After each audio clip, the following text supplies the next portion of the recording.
You're listening to a Frequency Podcast Network production. He's in the building!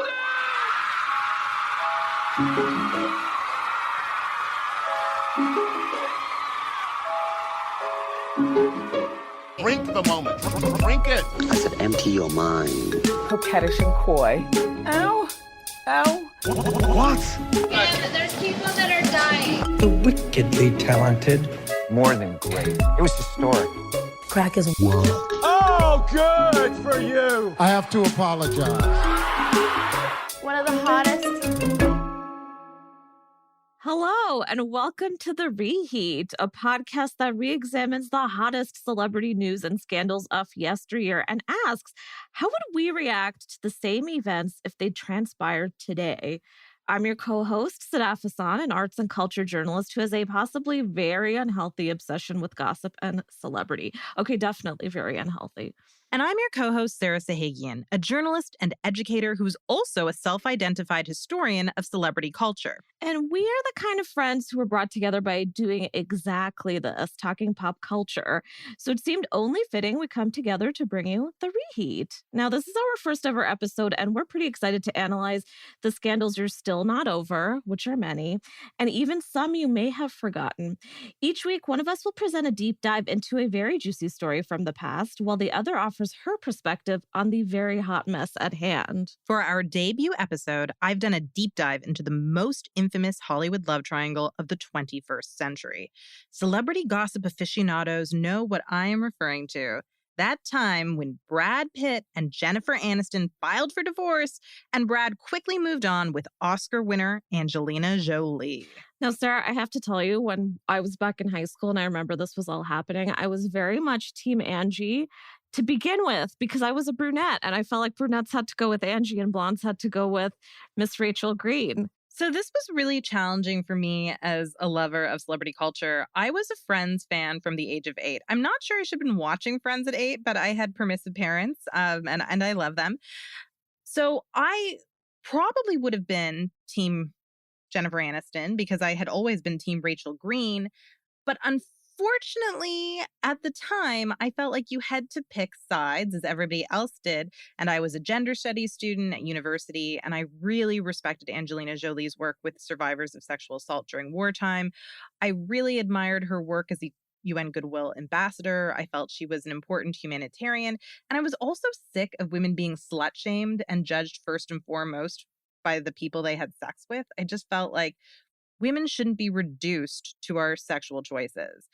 And so I was Team Angelina Jolie because I felt like this woman was doing so much good for the world. She didn't deserve to be vilified just because she happened to fall in love with the wrong person.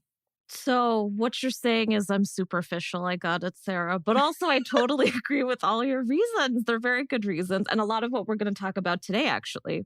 So let's start at the very beginning. Brad and Jen began dating in 1998 and got married in 2000. The public went bananas for the A-list power couple. Brad was a sex symbol, one of the most exciting young movie stars of his generation. So I don't know if you know this, but people started naming their babies after his character Tristan in the 1994 movie Legends of the Fall. I think that's a whole other sickness. Pretty much. So there was Brad fever. People were obsessed with him. He had been linked to famous women before he was linked to Jennifer Aniston. He dated Juliette Lewis. He also famously dated Gwyneth Paltrow. But there was something magical about the Jen and Brad pairing. She was America's sweetheart, starring on the biggest show in America. In fact, Friends is still one of the most popular sitcoms in America and the world thanks to streaming. The biggest movie star found the biggest TV star, and they just seemed to fit together. They were both able-bodied, heterosexual white people, the kind of people you were used to seeing in ads for appliances on television. Oprah once compared them to the couple at the top of the wedding cake. We loved to make a big deal of the heteronormative ideal, Brad and Jen. They even sort of look alike by the end of their relationship, which I know is something that Brad Pitt has a tendency of doing with his partners. Yeah, it's one of my favorite things about Brad. He morphs into the woman that he's dating and gets he actually had the Rachel briefly. You might want to look that up if you're curious. But yeah, I think one thing about them that's so special is they felt like a fairy tale for all the reasons that you said. They felt like a real life Disney prince and princess, which feels ridiculous to say, but it was the way we were soaking them in. Like that was it for those of us who were over the age of 13. It was Brad and Jen. Honestly, two A-listers finding each other and Brad guest starring on Jen's show. What more could you want? Especially as a teenager, I was obsessed with them. But then the unthinkable happened. It was the shock heard round the world, the breakup of Brad Pitt and Jennifer Aniston. On January 7th, 2005, Pitt and Aniston announced their divorce after 4 years of marriage. The superstars released a joint statement that went like this. We would like to announce that after 7 years together, we have decided to formally separate. For those who follow these sorts of things, we would like to explain that our separation is not the result of any of the speculation reported in the tabloid media. This decision is the result of much thoughtful consideration. So it seems like quite a mature way to get divorced. It was very diplomatic. It does throw a little bit of shade at people who follow celebrity culture, which I definitely picked up on. But it honestly feels like two people who lived and loved and grew apart. The problem was approximately 0% of their fan base believed that these were just two people who decided mutually to part ways. Immediately, everyone zeroed in on Brad's Mr. and Mrs. Smith co-star, Angelina Jolie. Oh dear. What an awkward situation. Now, can I just say, I mean, Angelina, literally a Disney villain. Maleficent right here. She walks in with her horns. She was ahead of her time. And carry on, Sarah. What happened next? Speculation immediately began that something or someone had broken up Brad and Jen. The media suspected Brad's recent co-star, Angelina Jolie. In 2005, Jolie was already an Academy Award-winning actress. She was also openly bisexual in an era where staying closeted was still the Hollywood norm. As acclaimed a performer as she already was, Angelina was as famous for her iconic roles in Girl Interrupted and Tomb Raider as she was for kissing her brother at the Oscars or wearing a vial of Billy Bob Thornton's blood during their brief marriage. But as notorious as Jolie's eccentric antics made her, the star had begun to reinvent herself in the early 00s. By the time she met Brad, Angelina had become a single mom to adopted son Maddox and a UN Goodwill ambassador. But now she was about to add a new role to her roster, the other woman. The world immediately pitted, and that pun was intended, Jennifer and Angelina against each other. And thus, the most notorious tabloid saga of the century began. And we're really going to be focusing on how the media manufactured this rivalry because it wanted a catfight. Brad kind of receded into the background. It was almost like the media and the public felt like Angelina Jolie had somehow kidnapped him and he had no agency. He wasn't responsible for leaving Jen. Instead, Angelina had ensnared him with her sexy, sultry looks and her humanitarian work. I mean, honestly, Sarah, that does sound very hot, and I would absolutely sign up for that. Who wouldn't? The funny thing is, who was Team Brad? I don't remember a single soul choosing Brad Pitt in all of this. It was two sides. It was down to the women. It was down to the Disney princess, and it was down to the other woman. But I will say one thing about Angelina Jolie, who I was and still am a big fan of. But, you know, she was also known at the time for being the other woman in another relationship. When she got together with Billy Bob Thornton, he had left Laura Dern for Angelina Jolie. As the story goes, Laura Dern came home one day and he was just gone, and he packed up his stuff and he was off with Angelina exchanging blood vials, and that was that. So she kind of already had this media reputation. I'm not saying that it was her doing, but it was already kind of the narrative that was following her, and it did seem a lot like she was kind of leaning into it. Well, I mean, we'll never know if she was leaning into it or not. We do know that Brad very much leaned into it. Do you remember the notorious W photo shoot? Oh, tell me about it, Sarah. Okay, so before Brad and Jen even officially split, he decided to art direct a pictorial in W magazine called Domestic Bliss, where he and Angelina Jolie played spouses, and they were the parents to seemingly a million beautiful blonde children who actually look like what their future children together did look like. They're blonde-haired, blue eyes. They're super cute kids. But it felt a little bit off to people that while he was still married to another woman, he was doing this photo shoot. And that was part of what fueled the speculation that he was leaving Jennifer Aniston for Angelina Jolie. And then it turned out to be true. What's interesting about this case is so often Hollywood and tabloid rumors are incorrect. And this one was correct from the beginning. There was no exaggeration, really. This was what was happening. That's the funny thing. I remember that, actually. And I remember nobody ever goes to high school and talks about the cover of W magazine. But I remember that one very well because it was oddly chilling just to see those photos of them with these children who would, of course, end up looking like their kids in the future.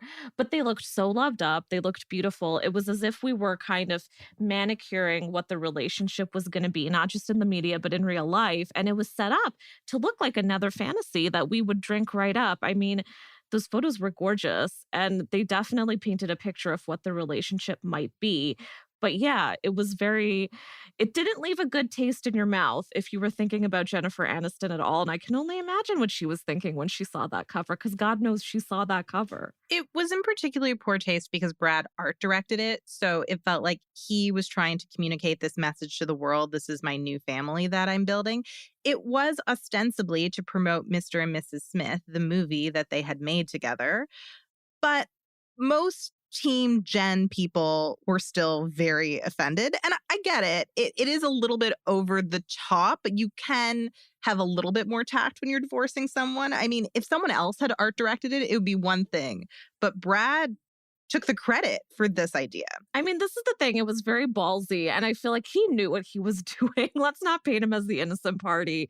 They were getting off on this whole thing. And by the way, can I just interrupt and say Mr. and Mrs. Smith is still a fantastic movie, and I will stand by that forever, even though there was adultery happening behind the scenes. I love that movie. I'm a huge fan of it. I mean, on some levels, it's ridiculous, but I can willfully suspend my disbelief to believe that two hit people are married to each other and are trying to kill each other, but then somehow end up happy and in love.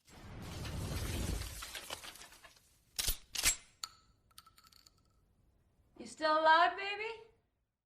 The rumors about Brad and Jen were confirmed in April of 2005 when photos of them vacationing in Kenya with Jolie's son Maddox went the 05 version of viral, i.e., they were on the covers of celebrity glossies and gossip magazines. Us Weekly's cover read, Brad and Angelina, secret love trip. The Us headline came complete with a photo of the new family of three hanging out on a gorgeous beach. In the corner, there was a small photo of Jen wearing an angry expression. The caption below her portrait reads, Jen reacts to the news. The media and fans soon projected enmity onto the two actresses. Already, Jen is part of this narrative. Everyone wants you to see this as a rivalry. Everyone wants you to see them as enemies. And really, the media is making this about two women in competition with each other, even though Angelina Jolie is not the person who was responsible for leaving Jennifer Aniston. The person who married her and promised to stay with her forever and then chose to break that promise was Brad Pitt. Yeah, and I think what's interesting to note is during much of this time, none of the three parties even commented on what was going on. I mean, this was the media entirely crafting a narrative. And let me just say, it is very easy to do that. And as someone who has worked in making baity articles and things that you want people to click on, I know how easy it is. And that one definitely kind of just fell into everybody's laps. But yeah, I mean, this was kind of being spun out of control all on its own. Absolutely. So there was no dramatic public showdown like the mythical dance-off between Britney Spears and Justin Timberlake. That may or may not have happened, but in my heart it happened. However, nothing like that occurred between Jen and Angelina. There was no red carpet tiff. In fact, the two women were pretty polite about each other.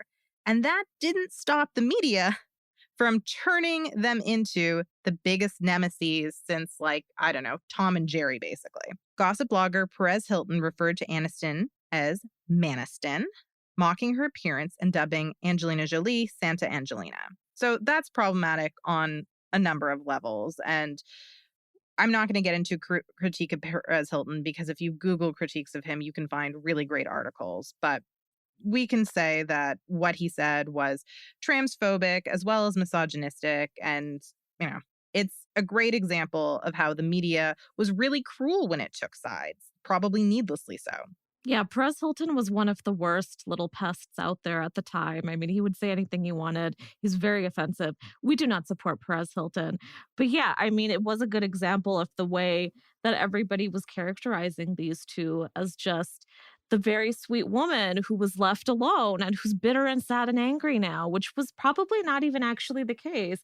And then also this terrible woman, this villain, who's just snatching her man and sinking her claws into him. I mean, was that actually the truth? Maybe, but we don't actually know that. So talk show host Oprah Winfrey, the mogul of moguls, also took sides. She invited Jen and a crew of the star's closest friend to her Montecito home for a girls' weekend in 2005. This, by the way, is my fantasy. The next week, Jen appeared on Oprah's TV show where Winfrey announced that Jen looked gorgeous. You look like an ad for Pilates. What a great compliment. Oprah really knows how to boost her self-esteem. I mean, I would love to be told that by Oprah. That's amazing. A perfect example of how the public was expected to choose sides came when the love triangle made its way into our wardrobes. Mere months after the Pitt Aniston divorce was announced, LA boutique Kitson began selling 2 new t-shirts. One proclaimed that you were Team Aniston, while the other read Team Jolie. You may recall that iconic 2005 pap shot of Paris Hilton wearing a Team Jolie top, while her sister Nikki wears a Team Aniston shirt. Tellingly, there were no Team Pitt t-shirts. So before we discuss why these two women were so polarizing, I'd like to ask you, did you own one of these t-shirts, Sadaf? Sarah, I didn't, and it's one of my biggest regrets in life. If I had one, I would be wearing it right now, and maybe I'd even be wearing a Team Brad shirt. I don't know. I can't say right now, but I wish I did. And I remember being in high school, people walking around with their shirts on and choosing sides. Like, this actually broke people up. It brought people together. It was a moment in time. I would definitely still wear that vintage piece of OO's nostalgia if I had it. I mean, what says 2005 more than that t-shirt? Nothing. And 2005, that was a halcyon time. I mean, the Hills, they were still on the air. So returning to the media narrative that cast Jen as a sad, jilted victim, it solidified very, very quickly. When I was doing this research, I was actually surprised by how quickly it solidified. You'd think that Jen would be cast as this swinging single who is rich and beautiful, but no, immediately everyone just assumes that she is just completely heartbroken and will never get over this divorce.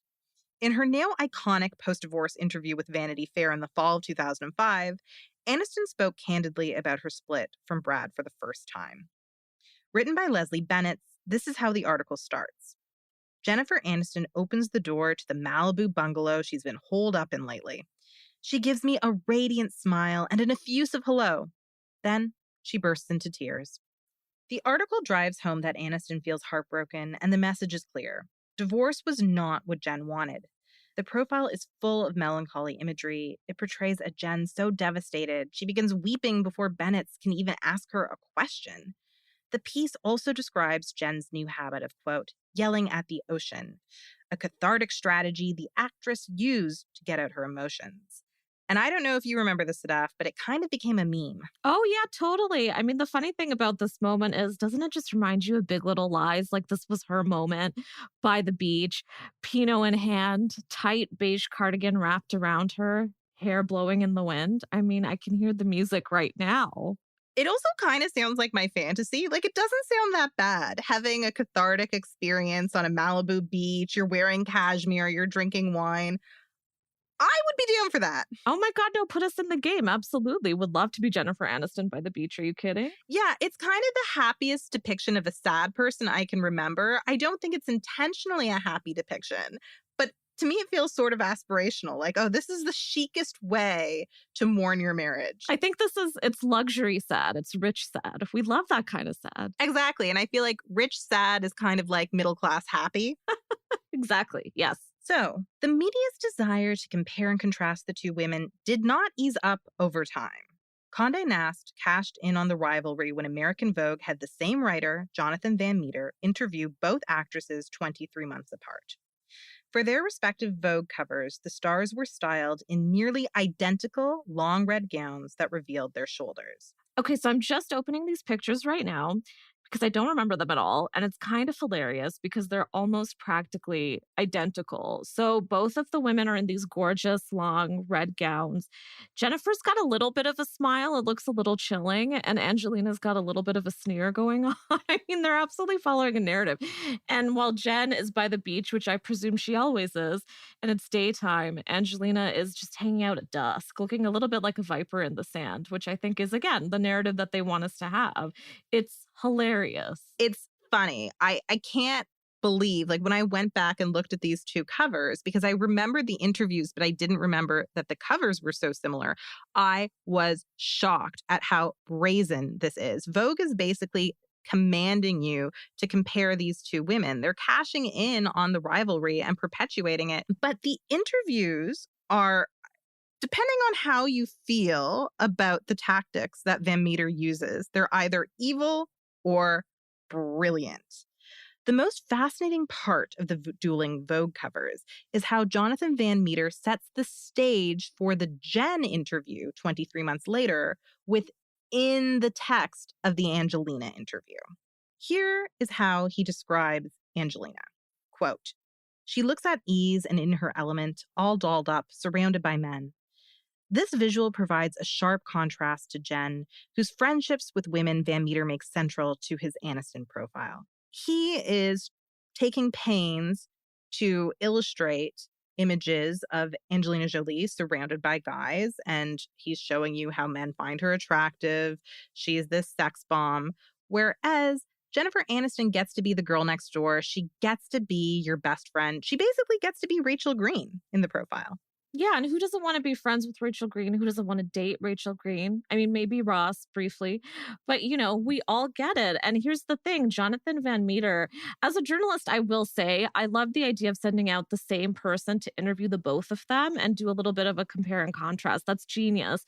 But at the same time, he did go in with a narrative to fill for the both of them.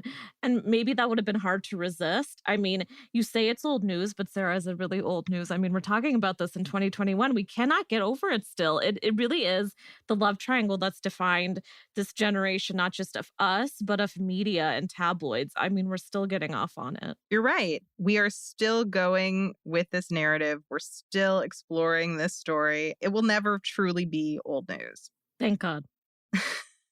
So at one point, Van Meter asks Angelina if she'd be open to meeting with Aniston.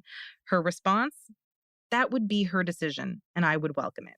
It's a diplomatic answer, one that respects Jen's boundaries and acknowledges her status as an unfortunate casualty in the creation of the Jolie Pitt family. However, over the course of the interview, Angelina also candidly describes how she and Brad fell in love on the set of Mr. and Mrs. Smith. Angelina suggests nothing physical happened at the time, but the sort of bonding she describes is reminiscent of what Esther Perel would refer to as an emotional affair. So just get a load of this quotation. Angelina tells Vogue, quote, "Whether it was shooting a scene or arguing about a scene or gun practice or dance class or doing stunts, anything we had to do with each other, we just found a lot of joy in it together and a lot of real teamwork. We just became a kind of pair. And it took until really the end of the shoot for us, I think, to realize that it might mean something more than we'd earlier allowed ourselves to believe." Filthy.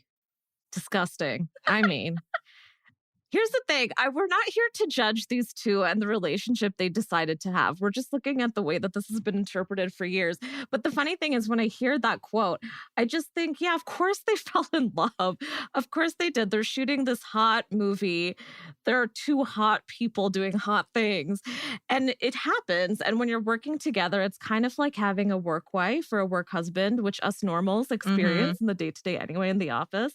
And you're together all the time. You might even be closer together and more often together than you are with your actual partner. So things happen. I'm not forgiving them, but I'm just saying it's very understandable.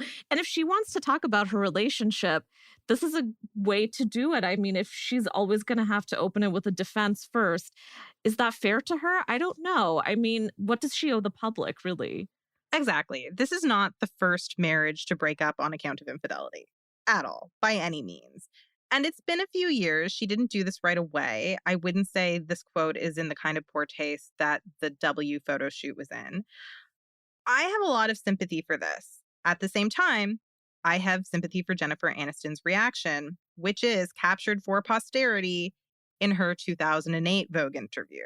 When he gets the chance to interview Jen, Jonathan Van Meter brings up Angelina Jolie. Of course he will. And he writes in his article that, quote, Jen could not resist the urge to buy a copy of Vogue to see what the fuss was about. So literally what he put in his last interview is the spark for the quotes he gets in the next interview with Jennifer Aniston. So I can't tell if this is genius or if this is kind of evil or just a little bit of both. It makes for some great reading, however. Yeah, sir, why can't it all be true? It's all true. And I love that about Mr. Jonathan Van Meter, who I'd never heard of before or after. But I love this tactic and it's very clever. And here's the other thing. What amazes me about all of this is that Jennifer actually was that candid and she actually admitted to this. I mean, it's very much, let's not deny it, as much as we love Rachel Green, it's a little bit of a performance put on for this journalist, isn't it? She's playing the part of Rachel because that's what Rachel would do. Right now, he's portraying her the way Rachel Green would react. It's both brilliant and exactly what her audience wants. Van Meter says of Jennifer, what really offended Jen about the piece was that Angelina felt the need to recount a detailed timeline of exactly how her relationship developed on the set of Mr. and Mrs. Smith, while Jen was still with Brad. I mean, absolutely. This is a nightmare times 10. If this happens, most of the time, you can just avoid that person entirely and never have to hear from them again. But for Jennifer, it's all over. It's everywhere. Their faces are on billboards. They're on most magazine covers. You really can't run away from it. I mean, the Jen and Brad divorce was a headline on CNN. It really was one of the last pieces of monoculture that we had. But everything about Brad and Angelina was also part of the monoculture. You could hear information about them on CNN or on Entertainment Tonight or in magazines. They were inescapable. So this is kind of a waking nightmare. And at the time, I don't think I gave Jen enough credit for how resilient she was, that she got up every morning knowing that she would be triggered and remember the trauma of her divorce at least 50 times a day. Like, good for you, Jen. I mean, yeah, by the way, we're not forgetting that she has millions of dollars to make her feel a little bit easier during all of this. But at the same time, come on, a breakup is tough. And one where it happened this way with one of the most famous and beautiful women in the world, it is not easy, I presume. And yeah, it must have been tough. And then you have this kind of snake like Jonathan Van Meter coming in to set you up for the story. I mean, I wouldn't want to do it. The media doesn't want Jennifer to get over her divorce because it sells headlines. And listen, I'm not saying she doesn't profit off of the sad Jen image. She made millions of dollars. She's remained relevant. And part of what made her relevant was that she is an excellent comic performer. And part of what kept her relevant was that people wanted to read about her personal life. So celebrity is complicated. And all of these nuanced things can be true. Like, it can be true that she made a lot of money and got a lot of opportunities because she was seen as a jilted woman. But it can also be true that divorce is somewhat heightened when you're a celebrity in many ways. Like, you don't have the financial problems that a lot of divorced people deal with who are normal people who now are dividing their assets. You don't have those issues.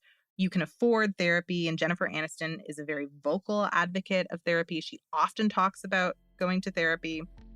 But it's also true that everybody knows about your divorce and has an opinion on it. And that's something that most of us will never, ever have to deal with. Phew. Oh my God. I'm so glad we're never going to have to go through that. I guess it's a relief that we're not celebrities, Sarah. So you know what? This sounds like a great time to take a break before we jump into talking about these women and their possibly empty wombs. That's a fun topic. I need a minute before I tell you all the details about Bump Watch.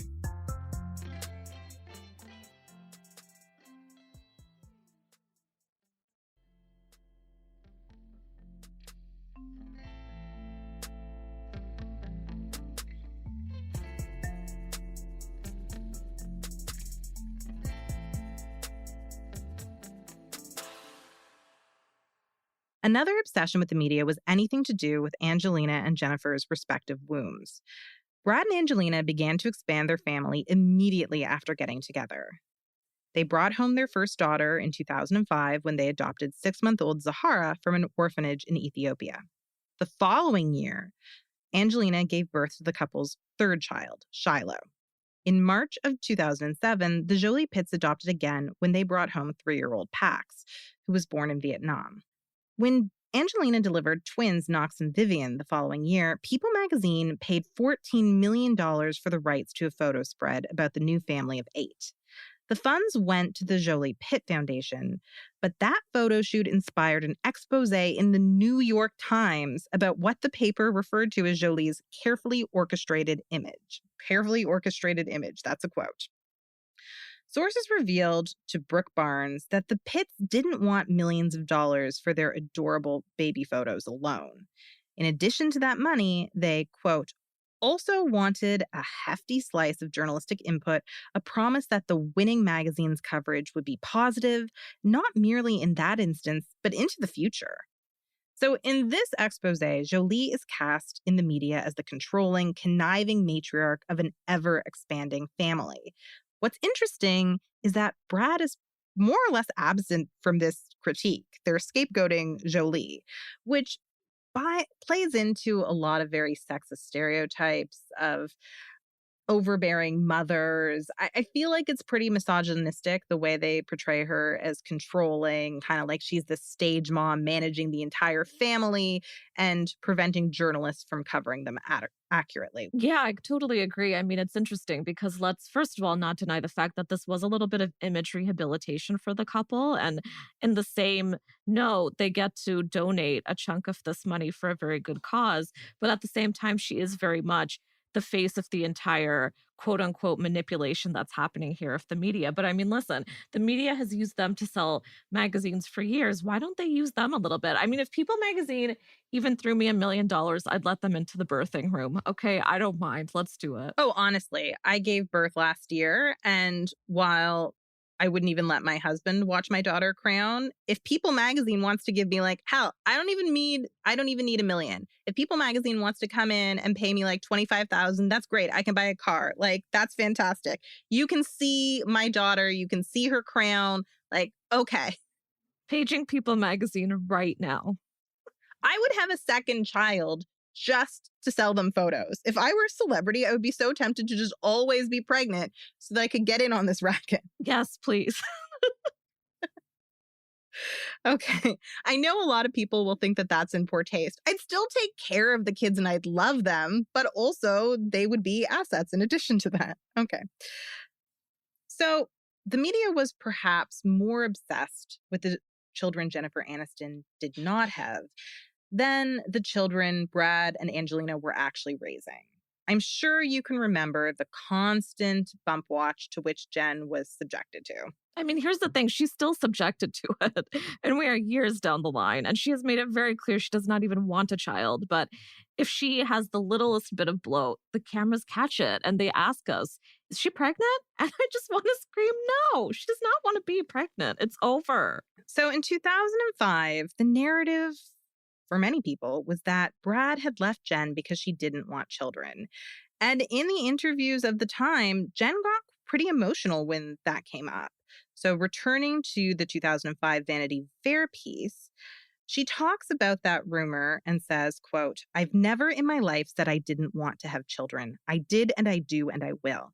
The women that inspire me are the ones who have children and careers. Why would I want to limit myself? I've always wanted to have children, and I would never give up that experience for a career. So the bump watch sort of begins for Jennifer Aniston following the divorce. Anytime she's involved with someone, everybody speculates she's having that person's baby. And in part, while I'm not trying to justify the paparazzi who stalked her looking for a bloated belly, in part, it comes from the fact that she was so adamant about wanting children in the fallout from her divorce. You absolutely still believe in marriage? You still believe in someplace he'll walk in the room and he will be the father of the children you're going to have? Mm-hmm. Nothing's changed? No. No way. Now, for one reason or another, the 52-year-old Jen has not become a mother. It could be that she changed her mind. It could be that it didn't work out. But the fact that Jen is now in her 50s hasn't stopped tabloids from speculating endlessly about the state of her womb. In 2016, Jen actually wrote a brilliant op-ed for the Huffington Post about her frustration with the constant bump watch. And this is what she says, quote, "For the record, I am not pregnant. What I am is fed up. I'm fed up with the sport-like scrutiny and body shaming that occurs daily under the guise of journalism, the First Amendment, and celebrity news." Which, I mean, amen. I mean, here's the thing with Jen, I think, and the way the media treated her. I mean, we live in a very progressive Western part of the world, and still women in tabloids are reduced to being wives, girlfriends, moms. And she very much got the brunt of that. I mean, she went through the whole thing, even though she very much was against it. I mean, she's not been much of a married woman. She's not been a woman who's had children. She didn't stick it through with her dream husband. And that's fine. That's actually quite common. And she's been a bit of a role model to people who don't really want those things. But I think what does sell covers is that old fashioned tagline that she should want to get married. She should want the white picket fence dream. And here's the thing, she's got that dream, but she's got it on her own. And that's fine. That sounds great to me. But yeah, I mean, I can't even picture her having children at this point, and I think that's fine. Angelina did it for all of us. She's got a kid for just about anybody who wants one. Everything you said is so spot on. Jennifer actually says in her op-ed for the Huffington Post, the sheer amount of resources being spent right now by press trying to simply uncover whether or not I am pregnant for the bajillionth time, but who's counting, points to the perpetuation of the notion that women are somehow incomplete, unsuccessful, or unhappy if they're not married with children. It's up to us what makes us happy and fulfilled. So she really becomes a feminist icon here for the child-free, for people who are happily single. At this time, she's still married, but she makes room and takes pains to include people who are not partnered in her critique of bump watch. So, I mean, I have to say, like, Angelina, you're great. Jen, you're also great. Like, these are two feminist women, and I'm a big fan. So am I. And you know who we're not very much a fan of? Brad Pitt. I mean, listen, he's a great actor. That's a whole other story. But as far as this love triangle goes, he kind of got really buried under the rug with a lot of it. And it became a woman versus woman situation. And I think it's incredibly unfair because there is someone at the center of it who was never really questioned about it and never really commented about it. And we didn't see his face on these covers getting the bitter, angry representation that I don't think he deserved either, but it's just interesting when you see who the media chooses to be the characters of this quote unquote battle. My last question is this. If Angelina got together with Brad Pitt right after his divorce, potentially during his marriage, again, in 2021, if this all went down today as opposed to in 2005, do you think it would have been as big a scandal? Do you think that we as a society are as offended by marriages that break up and love triangles today as we were in 2005? I think it's complicated. I think we would still be as obsessed with this love triangle now because these people, all three of them, are very much the last era of movie stars. And we put those people on a very high pedestal no matter what they do. At the same time, I think when it comes to the other woman, I'd like to say that we'd be a little more lenient. I don't think that we would turn Angelina into this terrible villain and rip her to shreds. I mean, one key thing about all of this is that that entire love triangle comes out of the, and I'm going to say these terrible buzzwords that I know a lot of people hate, but the male gaze, it is very much that. And we put them through that. And that's why we take the two women, just them, and reduce them to these terrible archetypes and women who are fighting and battling over a man who has no voice in the entire situation. I think he might have more of one now. I think we would wonder more about what his involvement is than we did back then, or at least I'd hope so. What do you think, Sarah? So I absolutely think that this would be just as scandalous if it happened in 2021. As you mentioned, they were some of our last movie stars. Your grandma knew who Brad Pitt was, as did your cool cousin. The same is true today. Now, we don't really have movie stars. We have so many different types of celebrity, and we don't have a monoculture. But beyond that, I would like to think that we live in more enlightened times because of the Me Too movement. I would like to think that we're less likely to slut shame women, but that's not true. And here is my case in point. The John Mulaney divorce. When recently John Mulaney announced his divorce from Anna Marie Tendler, the media became obsessed, and so did pretty much everyone on social media. Well, not everyone, but everyone I knew became obsessed with it. Outlets from Us Weekly to highbrow Vanity Fair discussed reports that Olivia Munn was the other woman and that she had been John's obsessed fan. The subtext is pretty misogynistic and portrays her as somebody who essentially poached John Mulaney. She was obsessed with him. She was fixated. So I think the trope of the man-eater persists. I think it lives to this day. I think Olivia Munn and the way she's being represented in John Mulaney's divorce shows you that Angelina Jolie, because she's way more famous than Olivia Munn, would be in for the same type of slut-shaming. I mean, Olivia Munn is a great example because she's somebody who's gotten the Angelina treatment for years, even prior to this particular quote-unquote scandal. She's always sort of been written off as a man-eater type. And for whatever reason, I mean, there's not really anything to speak to it. I mean, she's dated a few pretty famous names in Hollywood, including Chris Pine, just saying. But she's not really somebody who I think makes sense to throw into that love triangle in that way. But it doesn't really matter because media is not about logic and about sense. It's about who can we make the evil person and make you want to pick up another magazine or click on this tweet or whatever it may be. And Anna Marie Tendler, she comes off as a very sweet, happy woman who's very much like the pure person in this story. I mean, even now she's been posting things on her Instagram of her crying and their selfies. And I mean, Jesus, that's tragic. So we know whose side to take. I'm sad for Anna Marie, but I'm also not somebody who wants to choose sides anymore because we've been through this other one and we know that that doesn't lead to anything.